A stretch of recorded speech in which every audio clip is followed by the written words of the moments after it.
Friends, welcome to my channel. Friends, ಇವತ್ತಿನ ಮಾಹಿತಿ ಏನಪ್ಪ ಅಂತ ಅಂದರೆ, ಗೃಹಲಕ್ಷ್ಮಿ ಹಣ ನಿಮಗೆ ಬರಬೇಕು ಅಂದರೆ ಮಾರ್ಚ್ 25 ನೀವು ಇದೊಂದು ಕೆಲಸನ ಮಾಡಬೇಕು. ಇಲ್ಲ ಅಂದರೆ ನಿಮಗೆ ಗೃಹಲಕ್ಷ್ಮಿ ಹಣ ನಿಮ್ಮ ಬ್ಯಾಂಕ್ ಖಾತೆಗೆ ಜಮಾ ಆಗೋದಿಲ್ಲ ಅಂತಲೇ ಹೇಳ್ತಾ ಇದ್ದೀನಿ.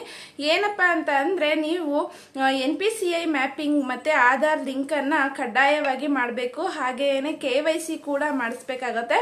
ನೀವು ಡಿಜಿಟಲೈಸ್ಡ್ ಆಗಿದ್ರೆ ಮಾತ್ರ ನಿಮಗೆ ಬ್ಯಾಂಕ್ಗೆ ಅಮೌಂಟ್ ಬರುತ್ತೆ ಅಂತ ತಿಳಿಸ್ತಾ ಇದ್ದೀನಿ. ಬಿಕಾಸ್ ಗೃಹಲಕ್ಷ್ಮಿ ಹಣ ನಿಮ್ಮ ಬ್ಯಾಂಕ್ ಖಾತೆಗೆ ಪ್ರತಿಯೊಬ್ಬರ ಖಾತೆಗೆ ಬರಬೇಕು ಅಂದ್ರೂ NPCI ಮ್ಯಾಪಿಂಗ್ ಕಡ್ಡಾಯವಾಗಿರುತ್ತೆ. ಹಾಗೆ ಆಧಾರ್ ಕಾರ್ಡ್ ಲಿಂಕ್ ಅನ್ನ ಮಾಡಿಸ್ಬೇಕಾಗತ್ತೆ. ಹಾಗೆ KYC ಕೂಡ ಮಾಡಿಸ್ಬೇಕಾಗತ್ತೆ ಅಂತ ಈ ವಿಡಿಯೋ ಮೂಲಕ ತಿಳಿಸ್ತಾ ಇದ್ದೀನಿ. ಏನಂದ್ರೆ, ಆಧಾರ್ ಕಾರ್ಡು 10 ವರ್ಷದ ಮೇಲ್ಪಟ್ಟು ಏನಾದರೂ ಆಗಿದ್ರೆ ಅದನ್ನ ಕೂಡ ಅಪ್ಡೇಟ್ ಮಾಡಿಸಿ ನೀವು ಲಿಂಕ್ ಅನ್ನ ಮಾಡಿಸ್ಬೇಕಾಗತ್ತೆ. ಇದಿಷ್ಟು ಕೆಲಸ ಮಾಡಿದ್ರೆ ನಿಮಗೆ ಗೃಹಲಕ್ಷ್ಮಿ ಹಣ ಸಿಗುತ್ತೆ ಅಂತ ಈ ವಿಡಿಯೋ ಮೂಲಕ ತಿಳಿಸ್ತಾ ಇದ್ದೀನಿ. ಐ ಹೋಪ್ ನಿಮಗೆ ಈ ಮಾಹಿತಿ ಇಷ್ಟ ಆಗಿದೆ ಅಂತ ಅನ್ಕೊಂತೀನಿ. Thanks for watching.